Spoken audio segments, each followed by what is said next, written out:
Почитувани, власта на СДСМ, предводена од Зоран Заев, се што фати во државата исуши. Па така и нивото на водата во Охридското езеро, кое за овој период е во алармантна состојба. Дали Охридското езеро за СДСМ е вештачка акумулација, па да можат со елем безмилосно да го празнат за производство на електрична енергија? Дали недостатокот на јаглен придонесува за ваквото поигрување со Охридското езеро, како да е вештачка акумулација? Градоначалникот Константин Ѓоргиевски да одговори што се случува со ниското ниво на водата во езерото.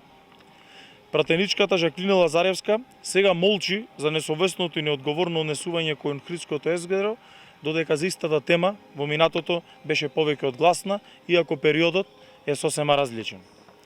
Власта, наместо како природен ресурс, езерото го третира како акумулација за производство на електрична енергија. Лицемерно, за личен профит го опустошија езерото, но затоа ја поскапеа струјата. Самото ниво на водата во Охридското езеро е алармантна и директна закана за растителниот и животинскиот свет во езерото.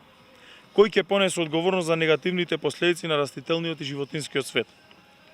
За СДСМ, ниту Охрид преку дивоградбите, ниту Охридското езеро со нискиот водостој како да не се заштитени од УНЕСКО, но ги потсетуваме дека за сите вакви негативни последици по градот и езерото се против законски дела. СДСМ претходно беа најгласни, а сега за нивото на езерото молчат. Сега се власт и како што тврдеа претходно, треба да реагираат веднаш, во спротивно ќе ја докажат нивната неспособност. Благодарам.